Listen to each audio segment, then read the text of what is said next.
Hello. Okay. I'm going to be stumbling through this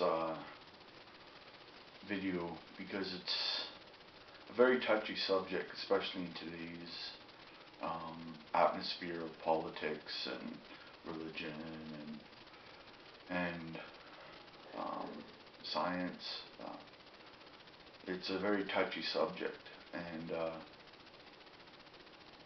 I know that through the ages, man has given his opinion of what a woman or women or females are.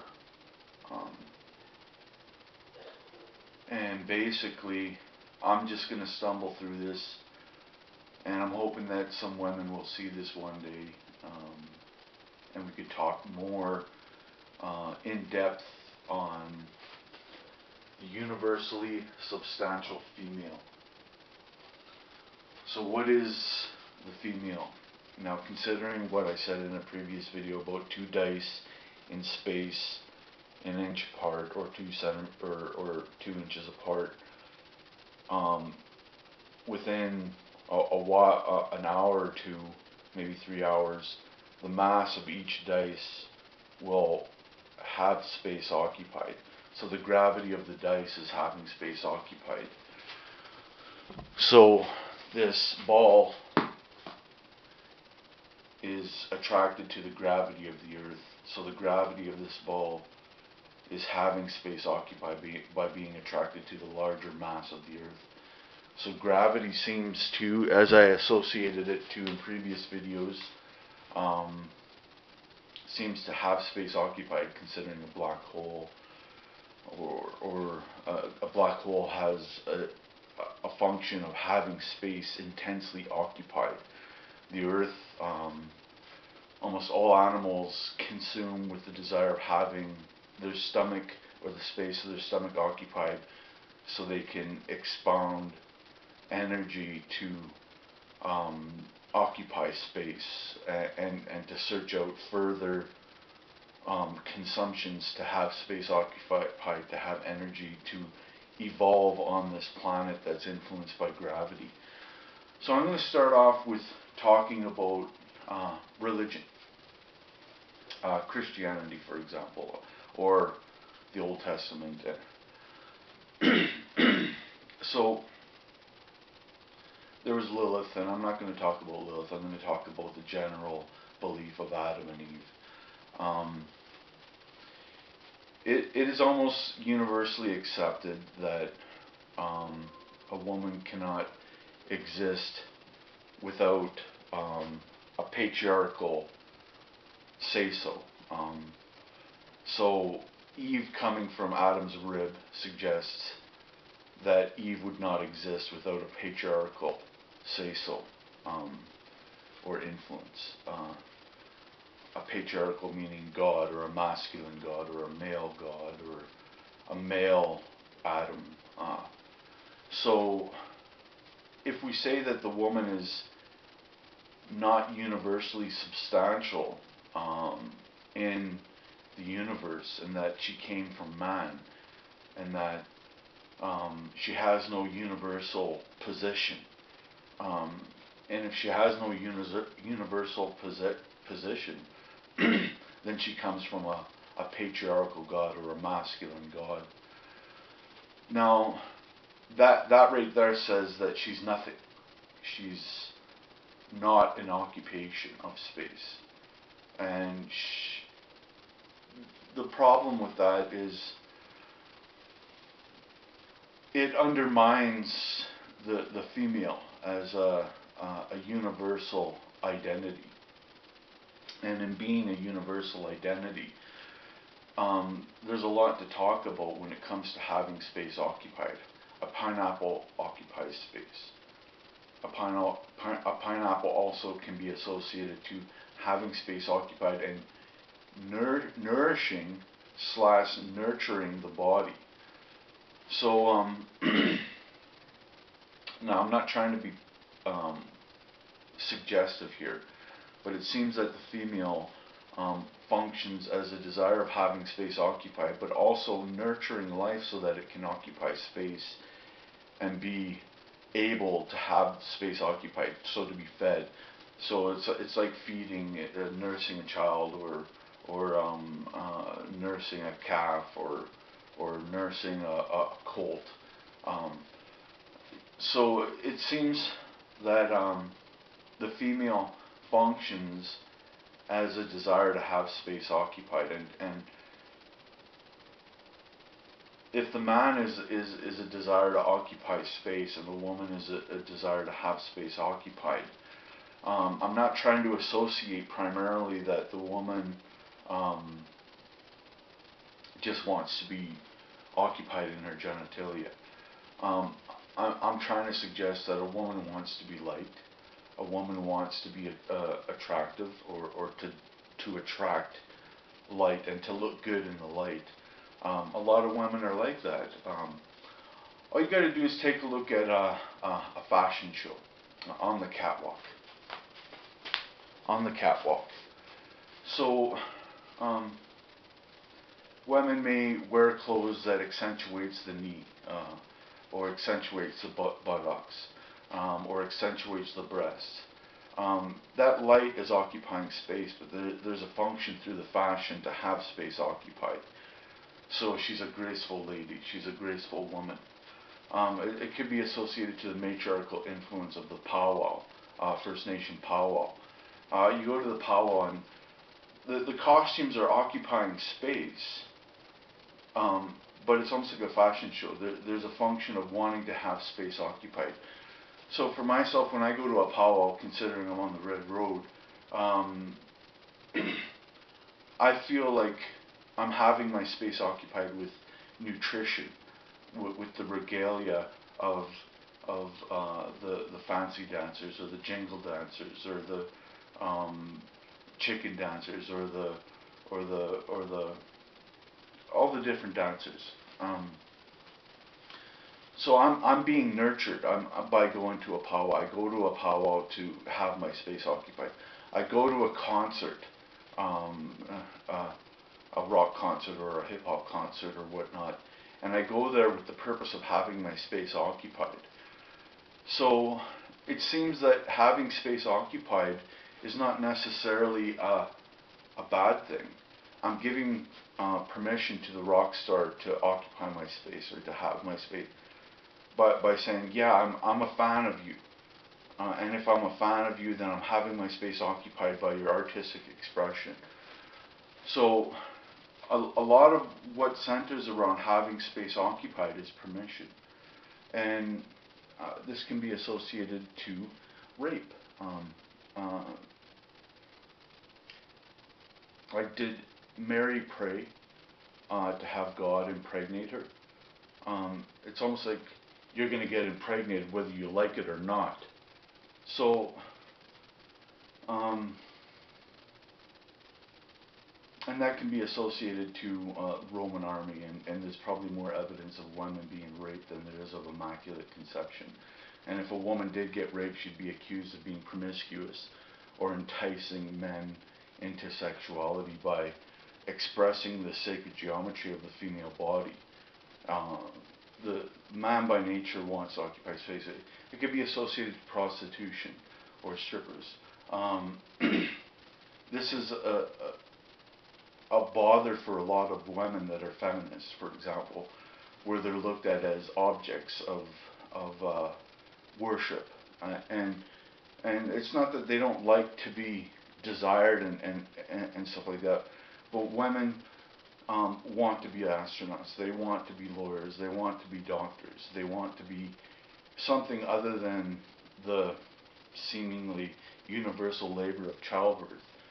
So it's like, even though she's been anointed by the universe with this job, if we think, for example, that Mary was empty space or nothingness, and that Jesus was primarily made up of God, and that Mary had no substantial contribution to the developmental process of the divine Jesus.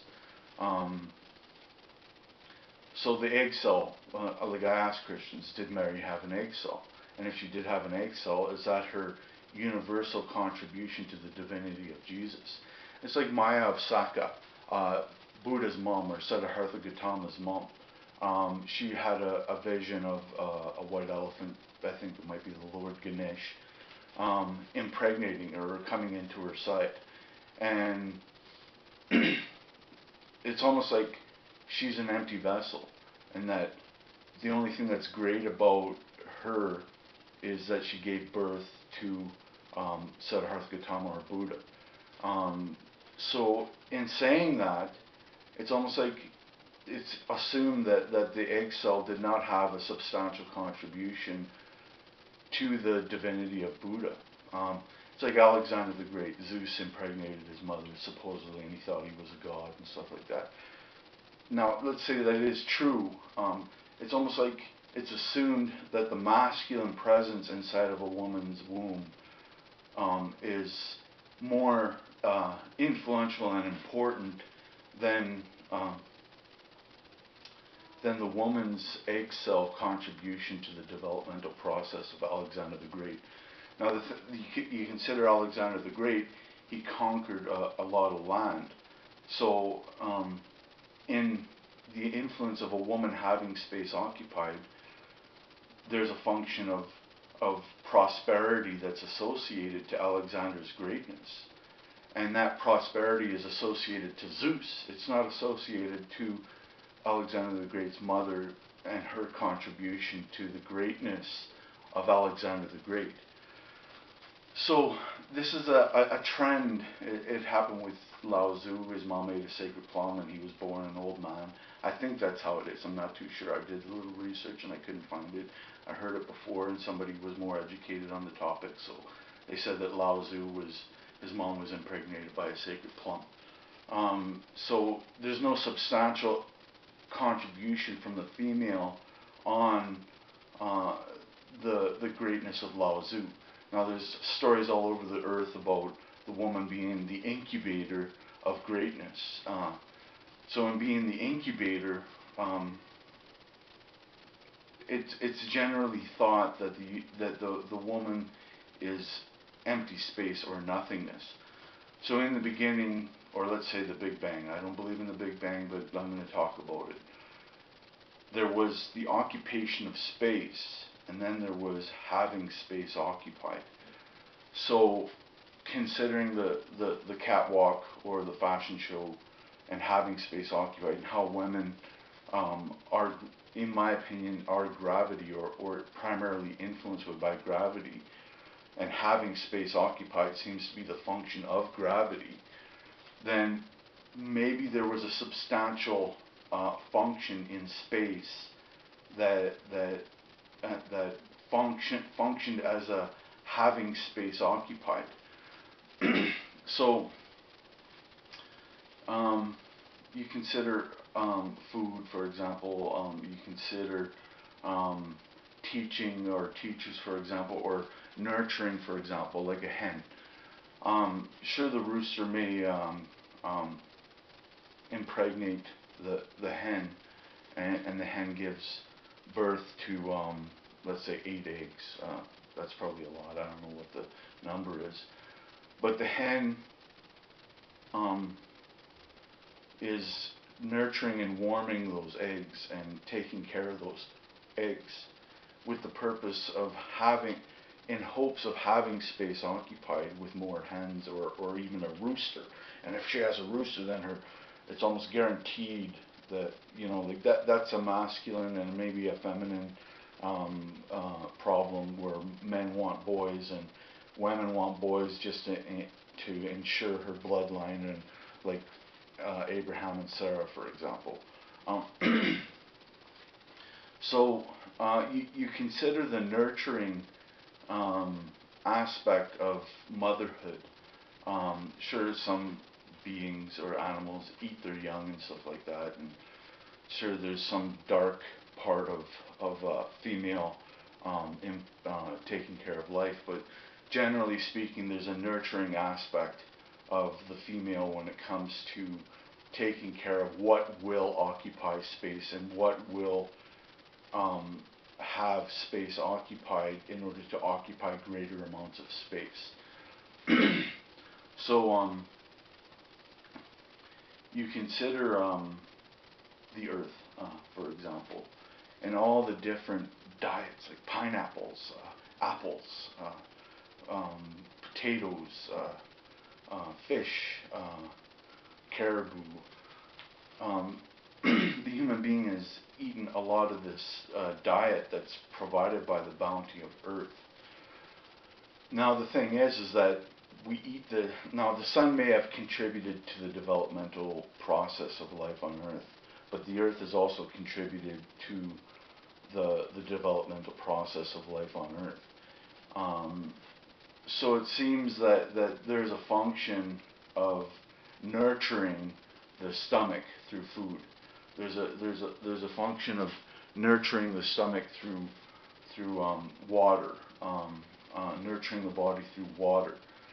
So if this is Mother Earth, and say other planets function as having space occupied, what's happening is we have a nurturing identity, and the purpose of that nurturing identity is to occupy more space, with the purpose of going to the gas station, having space occupied, and then occupying more space. So the female is universally substantial. Instead of there being one god, maybe there is a goddess. And it seems that monotheism and patriarchal influence wants us to think that everything comes from a male. I know it says in the Bible, let's make man and woman in our image, and that could be associated to Lilith and all that stuff. And if our image, would that mean that God is man and woman, and that there is only one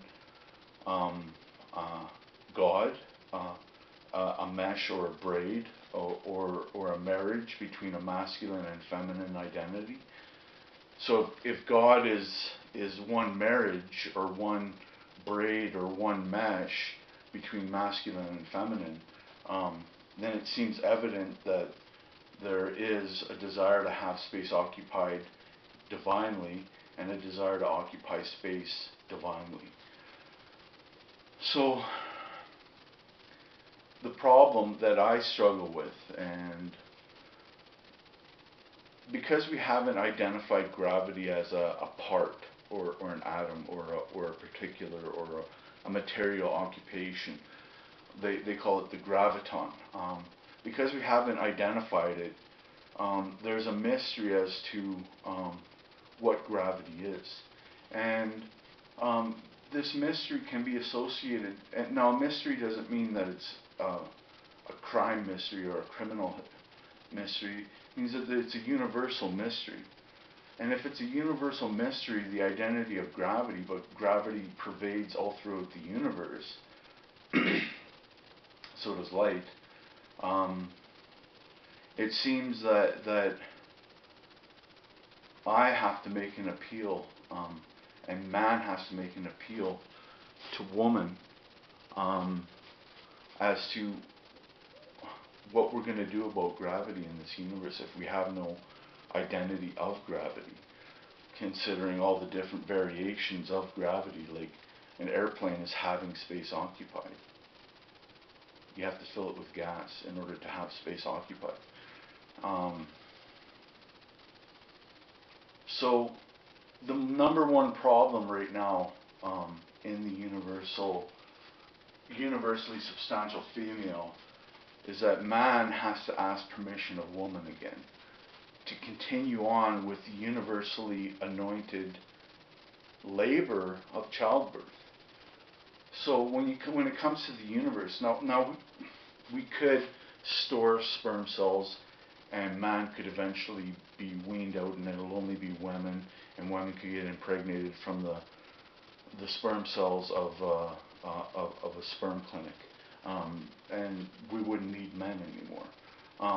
So that's a very extreme feminist viewpoint, but I'm trying to express that I am a feminist, a little bit of a feminist. I'm not completely feminist.